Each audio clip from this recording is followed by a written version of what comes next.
você já conhece. Sem mimimi, sem frescura, direto ao ponto. Isso mesmo! Nós contamos histórias da Bíblia de uma maneira simples e prática. E nós estamos dando continuidade à nossa série Milagre de Jesus. Isso mesmo! Nós estamos dando continuidade à nossa série Milagres de Jesus. E nós estamos contando alguns relatos, alguns milagres, né, que Jesus realizou lá no passado, mas que ele continua realizando. Então hoje nós temos uma convidada super especial e hoje a Estarzinha vai contar um milagre que Jesus fez. Dizem que é o primeiro milagre, né? Qual que é? É um milagre que transformou água em vinho. Água em vinho? Água do rio ainda. Nossa, e aí? Como que foi? Onde que Jesus estava? Num casamento. E aquele casamento durava quanto tempo? 7 horas? 7 dias. Nossa, 7 dias. Mas e aí, o que aconteceu? Ele estava num casamento, tudo bem. Só que aí, ele acabou o vinho. E as pessoas ficaram desesperadas. Ai, meu Deus, imagina a vergonha, gente. Você tá dando uma festa de casamento, dando uma festa e acaba a bebida principal, né? Que naquela época era o vinho. E aí, o que eles fazem? Jesus falou o quê? Tinha uns homens que Jesus falou assim, vão lá no rio e pega água. Água? Não, Jesus, a gente não pode servir água. A gente tem que servir vinho. Faz o que eu tô mandando. Obedece mesmo que foi estranho. Obedece mesmo que parecer estranho. E aí, os homens obedeceram? Sim. Sim, aí eles encheram um monte de água, colocaram um monte de água lá nas vasilhas. E aí, o que aconteceu? Agora serve para as pessoas. Jesus, como assim? A gente vai servir água para as pessoas, para os convidados? Não dá. Faz o que eu tô mandando. Aí eles fizeram. Então tá, né? É. Aí eles começaram a servir, e aí? Era vinho. Um vinho mais gostoso. Nossa, então Jesus transformou aquela água em vinho.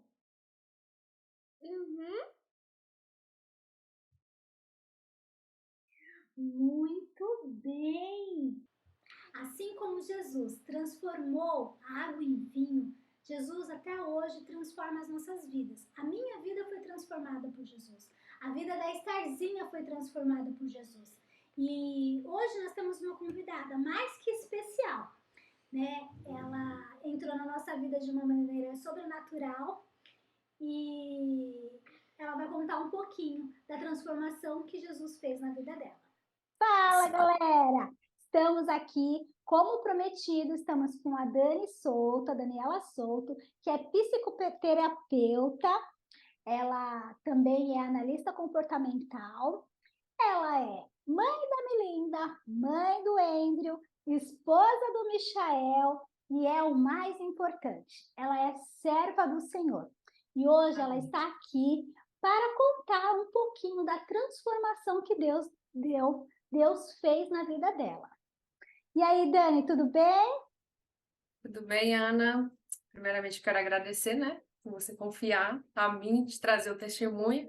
Me sinto muito honrada de poder contribuir com o testemunho de hoje, que tem muito a ver, né, com... como é que é o nome do título? A transformação. Quando Jesus... A transformação da água e do vinho. Isso. Já pode iniciar? Pode iniciar, pode contar. O que aconteceu, o que Deus fez na sua vida? Porque assim, nós sabemos que Deus fez milagres, né? Como está relatado na Bíblia, Deus fez milagres lá atrás. Mas muitas vezes a gente esquece que Deus faz milagres até hoje. Então, pode contar que Deus fez, qual o milagre que Deus fez aí na sua vida? Compartilha um pouquinho com a gente. Então, tem até um motivo do porquê eu decidi estudar, né, a mente humana e hoje eu sou psicoterapeuta. Eu sempre nasci no lar cristão e tudo mais, mas durante a fase da adolescência, eu afastei, né, dos caminhos do Senhor devido a tive uma crise de identidade, afastei dos caminhos do Senhor Jesus, e eu comecei a namorar o Michael, né, novinha, desde os 16. Só que antes de eu começar a namorar com o Michael, eu tive depressão. Então, diante dessa crise de identidade, né, acho que antes de eu me afastar.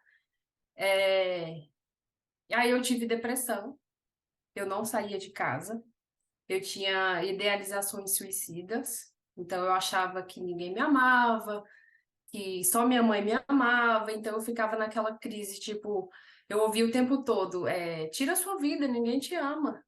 Aí depois vinha a voz de Deus, não, você é importante para mim. Então era um conflito intenso, então eu tinha transtorno de, entendendo agora, né, na época eu não fui diagnosticada, mas eu entendo que eu tinha, que era o transtorno de borderline, porque eu surtava, eu jogava as coisas, né, pro ar, eu queria fugir para lugares perigosos, então eu dei muito trabalho para minha mãe nesse sentido, e logo depois com o Michael. Então, assim que eu comecei a namorar com ele, eu estava nesse transe de conflito, né, de identidade e tudo mais, E devido à qual foi o depressão que eu tive. gatilho, assim? Qual foi o gatilho? O que que te levou a essa depressão? Aconteceu alguma coisa que você hoje consegue identificar? Fala assim, ah, foi a morte de alguém, ou foi algo que aconteceu? Algum gatilho, assim, que te levou a essa depressão? Você conseguiu identificar? Consegui identificar. Depressão é excesso de pressão, né? De excesso de pancadas da vida. O início que eu descobri, que é quando eu tinha 7 anos, que meu avô morreu, e ele morreu, cortaram o pescoço dele, furaram os 2 olhos, e tinha 7 anos e eu vi a foto dele morto, né? E depois eu fui pro enterro, eu fui com meu pai para pode falar essas palavras? Sim, que é muito um pouco pesado. Que aí eu fui pro cemitério com meu pai, eu era muito apegada a ele, e eu fui pro cemitério que meu pai ia cavar a cova, né? Junto com os outros homens, e eu fui com meu pai. E ele falou que ia voltar logo, isso era de manhã. E ficando lá, eu passei até de noite no cemitério com meu pai cavando a cova.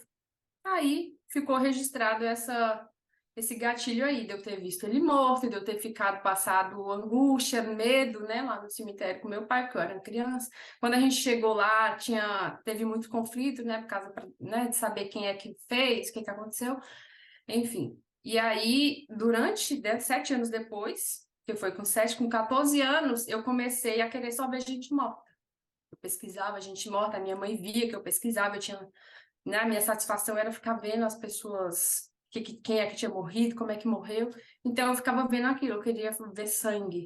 Isso era, até a palavra que trouxe hoje para confirmar que eu tinha que trazer era a cura de um lunático, porque eu estava, né, desse jeito. Então uma das primeiras pancadas foi essa, de eu querer, né, fazer coisas assim, coisas perigosas, já que quando eu era criança eu vi uma coisa que não era para eu ter visto, né? E aí eu queria ficar vendo sangue.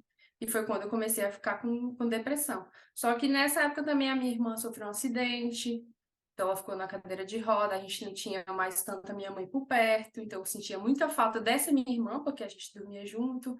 E eu já tinha, por conta do terror noturno, eu tinha terror noturno por conta de ter visto a morte dele.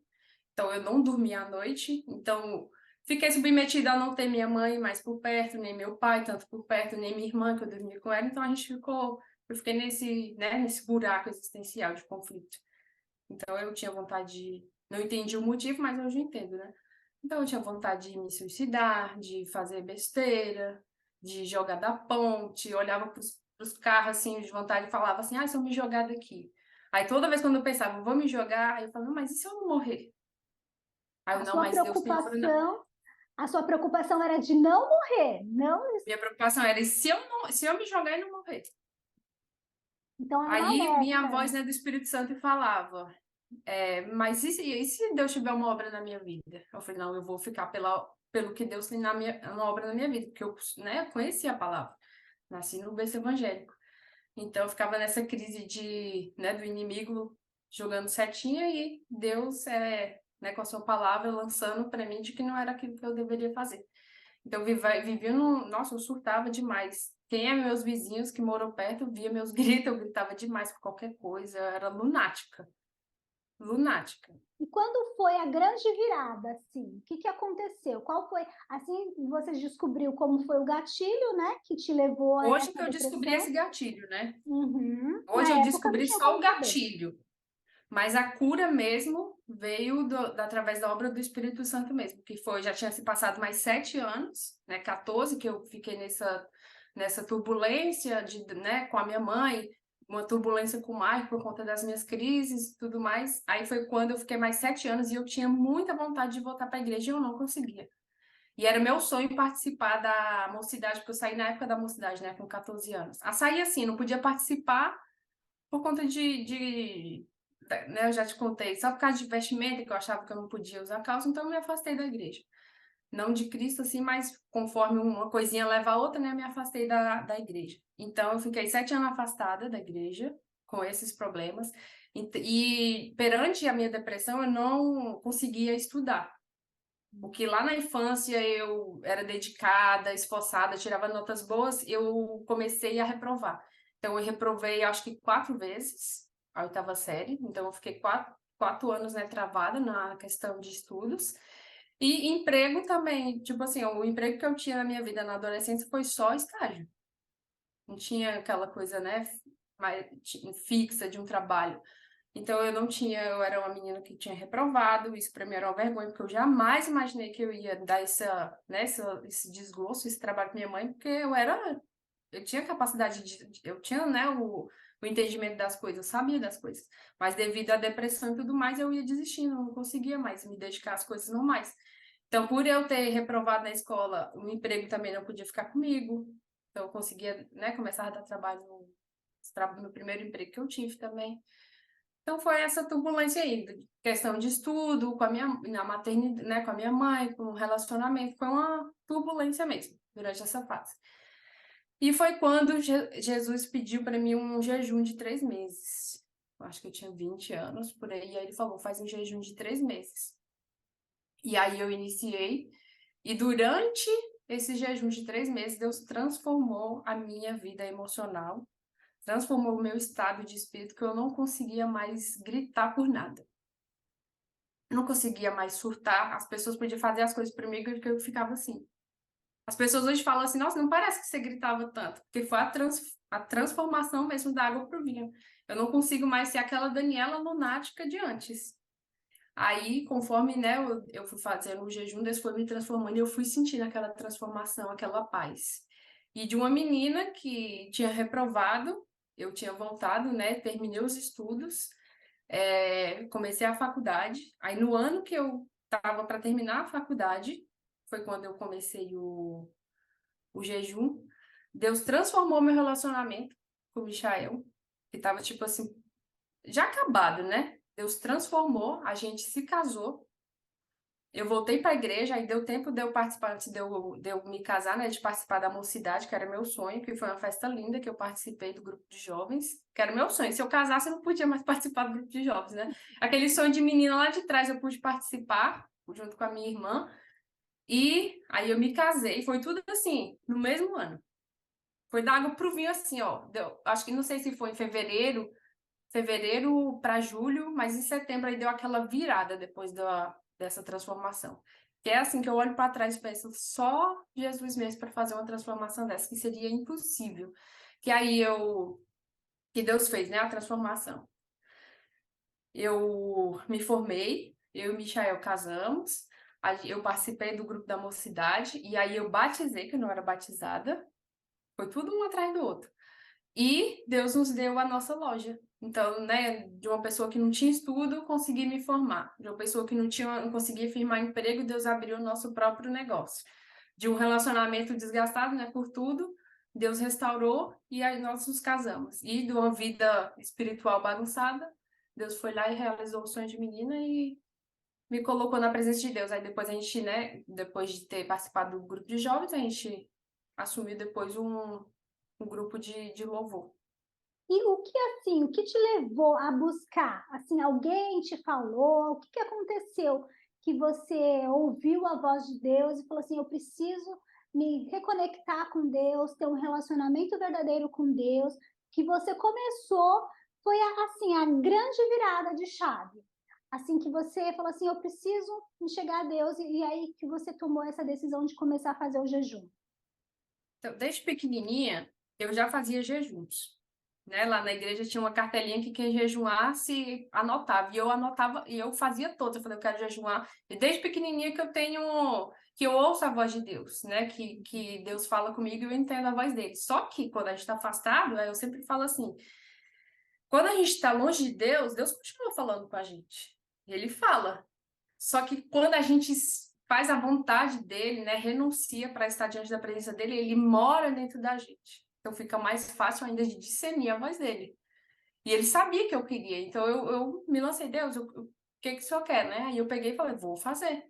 Renunciei tudo e falei, vou fazer, porque eu já conhecia a voz dele. Então, ó, Sabia quem eu era nele, é né? A gente sempre estava uma afastada, mas é sempre uma ação, né? Assim como os discípulos, né, os convidados daquela festa tiveram que ser obedientes, né? Estherzinha, né, sempre fala assim, obedecer mesmo que pareça estranho. Imagina você que estava numa vida totalmente desestruturada, começar a fazer um jejum, buscar esse relacionamento com Deus. Então a gente tem que ter essa voz, essa sensibilidade que a gente sabe, né? Quem está afastado sabe, porque você não está nem lá e nem cá. Então, quando Deus dá essa nova oportunidade para você se reconectar com Ele e realmente fazer a transformação de uma menina que estava totalmente depressiva, que surtava, que não ia bem nos estudos. Você vê que um abismo vai chamando outro abismo. Não estava bem com a família, não estava bem no relacionamento, não estava bem na escola, não estava... Então, uma coisa vai chamando a outra. Mas a partir do momento que a gente investe na nossa vida espiritual e tem um relacionamento verdadeiro com o nosso Deus, ele é capaz, sim, de transformar e de realizar os nossos sonhos.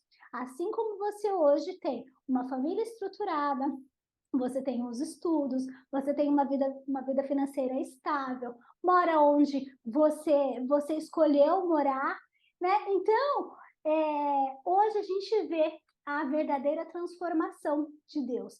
Quando você entrega, faz a verdadeira entrega, naquele momento, imagina aqueles empregados, né? Colocando água naqueles vasos, assim, gente, não tem lógica, como assim? Colocar água.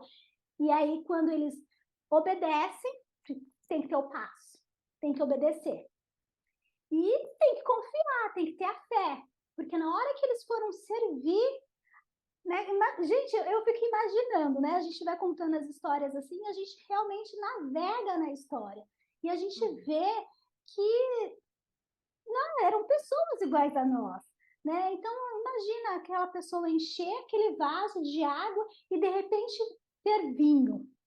E era o vinho, o melhor vinho, né? Então, a gente entende hoje que, assim como Jesus fez milagres lá atrás, ele continua fazendo milagres. E aqui nós temos na prova que a Dani, né, a gente conheceu de uma maneira sobrenatural, eu falei um pouquinho no tem que começo, né? contar também, né, depois. A gente é papo de outro milagre. Mas aí a gente vai contar também esse outro milagre. E eu deixo um convite para as pessoas, né? Se você também quer contar a sua transformação, o seu milagre, na sua vida financeira, na sua vida amorosa, no seu relacionamento, que você possa se inscrever aqui. Eu vou deixar o link. E se você quiser contar o seu milagre, o nosso canal está aberto para você contar o que Deus tem feito na sua vida, viu? Dani, quer falar mais alguma coisa? Eu estava lembrando uma coisa interessante que eu pensava. Claro que não vinha de mim, eu sei que era o próprio Espírito Santo que conduzia. Que a minha mãe também, ela, por mais que ela passava, né, estava cuidando da minha irmã, cuidando de tudo, ela sempre estava ali firme na igreja e ela que orava por mim. Então não foi só, né, ela que estava ali intercedendo o tempo todo por mim. E a depressão saiu assim como. Sabe o que quer tirar e você só vê alegria? Você vê alegria em tudo. E aí eu lembro que quando eu pensava em tirar minha vida, eu pensava assim, mas e se eu não tirar minha vida, como é que eu vou estar daqui 10 anos? Eu lembro que eu pensava assim, eu posso estar assim agora, mas como eu vou estar daqui a 10 anos? Eu não vou estar com essa dor a minha vida toda. Eu pensava isso, eu não vou estar com essa dor a vida toda. Daqui 10 anos eu posso estar melhor. E essa é a prova né, da gente confiar mesmo. Confiar 100% na palavra de Deus, de confiar de que Ele tem o poder de restaurar todas as coisas. E eu só queria finalizar do porquê que eu acredito que Deus pediu um jejum, né? Porque Deus trabalha na vida de cada um uma forma de transformar do jeito dele, do jeito que ele quiser, né? Se ele quiser só chamar, no outro dia você tá lá. Porque para cada um ele pede. Aí eu até pedi para Deus confirmar se era esse testemunho que eu ia falar, e ele fala, trouxe certinho aqui na questão da cura de um lunático. Que fala bem assim, porque não sei se é da cura do lunático, peraí só um instante. Que fala assim, ó, por causa da vossa pequena fé. Mateus 17, capítulo. Eu vou só resumir a parte do 20, né? Depois as pessoas quiserem, podem meditar nessa palavra. E Jesus lhe disse: por causa da vossa pequena fé, porque em verdade vos digo que se tiveres fé como um grão de mostarda, direi a este monte: passa-se daqui e passa acolá, e há de passar, e nada vos será impossível. Mas esta caça de demônio não se expulsa a não ser com oração e pelo jejum. Por isso que era necessário o jejum. O jejum. Porque não era algo mais natural, né? Tinha, né, outras intervenções que estavam ali, né, em guerra, né? Em uma guerra espiritual, né? Que Deus pediu o jejum para vencer essa batalha mesmo. Eu sei que não era algo só psíquico, não era. Não é algo só mental. Era uma guerra espiritual mesmo, por Era uma isso o guerra jejum. espiritual, porque nós somos formados, né? De corpo, de espírito também, né? Assim como a gente cuida do nosso corpo, a gente tem que cuidar da nossa mente e do nosso espírito também. E se você se conectou com essa história da Dani, te fez refletir, esse é o nosso papel aqui, de fazer você refletir e falar das maravilhas que Deus tem feito em nossas vidas, tá bom? Um grande abraço, obrigada, Dani. Até o próximo aí, já vamos agendar aí o próximo, que a gente vai contar como a gente se conheceu, como Deus nos conectou, né, com tantas semelhanças que a gente tem, né, nas nossas vidas, nas nossas histórias. E fica para uma próxima aí. Mas muito obrigada, que Deus abençoe você e a sua família, viu? Amém. Obrigada. Abração, gente. Até o próximo vídeo. Tchau, tchau.